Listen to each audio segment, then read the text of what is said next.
Hey everyone, it's good to see you again. This is Susan from Blended Insight, and I know it's been a really long time since I made a video, but I wanted to make this video to address something that keeps coming up over and over again. So I just wanted to make this video to talk about readings. What is the purpose of getting an intuitive reading? As most of you know, I do intuitive readings, which I use tarot cards, but mostly my intuition, and I also do energy healing.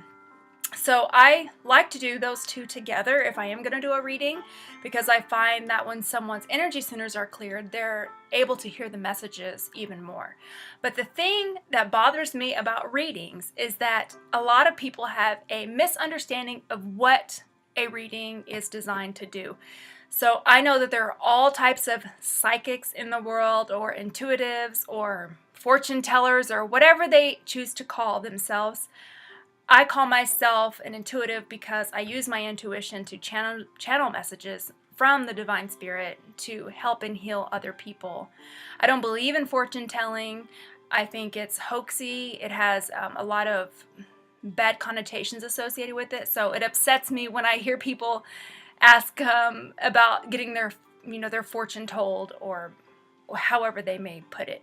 So what I wanted to address here is this from my standpoint only, because I know there are a lot of people out there that claim to do this, that, and the other, but if you're listening to this, you're connected to me somehow, or somehow interested in what my take might be on it, or maybe you've had readings from me before.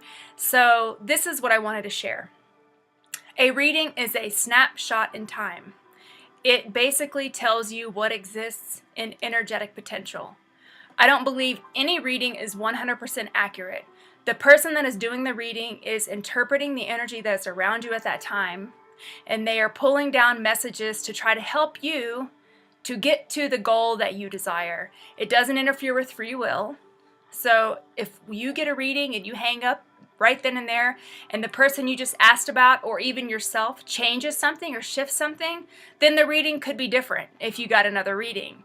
Why I like to do readings, and I get readings for myself because I actually invest in the type of work that I do. So I pay other people to do readings for me, and I pay other energy healers to do healings on me, is I like to see what I am putting out into the world.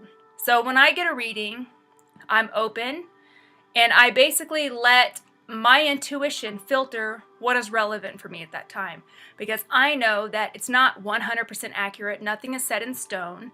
Everything exists in energetic potential. So it gives me a good idea of what I'm putting out in the world.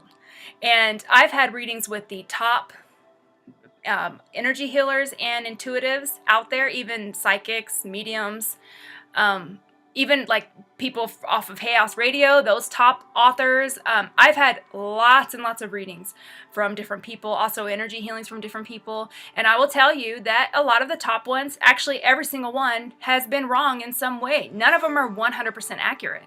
But I understand that if they're telling me something's happening or going to happen and it's something I don't want to happen, it gives me the opportunity to check my vibration and shift things.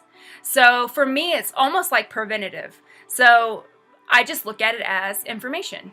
So it's like, okay, I know that whatever I'm putting out energetically is going out in the universe and it's creating. So when I get this reading, it's going to empower me to take a different approach. It's going to give me information and let me decide what I'm going to do with it. So I often have people come to me that are getting readings from different psychics, or they're calling hotlines, and they're told terrible information about their future, which terrifies them. And what I always tell them is this: God would never scare you. And I don't care what word you use for it: God, universe, source, infinite intelligence, creator, whatever word you choose to define the undefinable. That information does not come forward and scare us. It comes forth as a strong, guiding intelligence. So if I'm getting information about someone that I'm working with one-on-one, and I'm very careful about what I say to people because I know that they're open and vulnerable, and if I'm getting a message regarding their health that's very strong or something that they're supposed to do, I actually will ask in my head, 3 or 4 times before I actually say it, because I want to be absolutely certain that I'm not giving them information that will scare them. And I wish that everybody had that same level of integrity and careful nature when they're doing a reading with someone.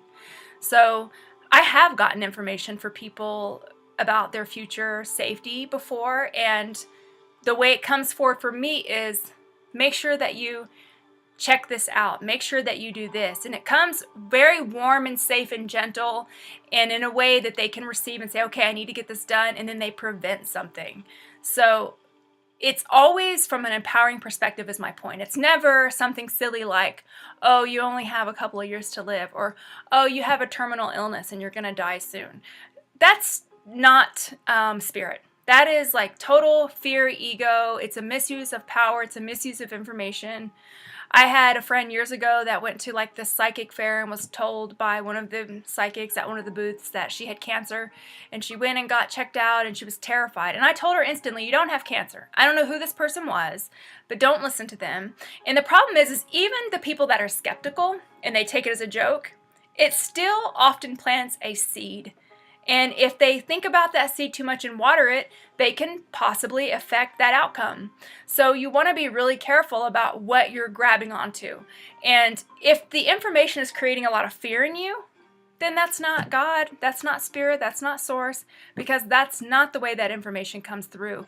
Anytime I've ever received strong intuition, even if it's intuition that I don't want, like maybe it's a path that I don't want to take, or a relationship that you might need to leave, there might be some sadness, but there's also a wisdom that comes over you that makes you feel like, okay, I don't want this, but I know I'm going to be okay. It's never like this gloom feeling that you just feel fearful over. And I hope that makes sense. That's the difference.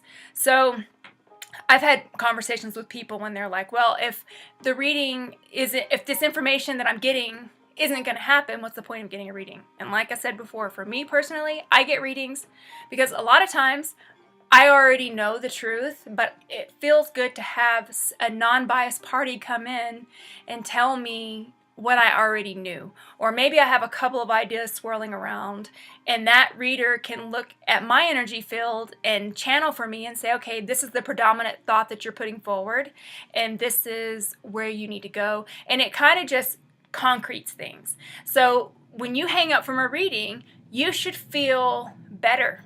You should feel more empowered. Even if the information you got was challenging or it's not what you wanted to hear, you should feel like, okay, all right, I know what I need to do now, or these are my options, let me make some decisions. You should never hang up or walk away feeling depressed or scared or frantic. I hope that makes sense. So, if you have any more questions, you can always drop a line in the comments or send me an email. I try to get to all the emails. Sometimes I just get too busy and it's difficult for me to respond to each and every one. So that's why I'm making this video. I hope that helps.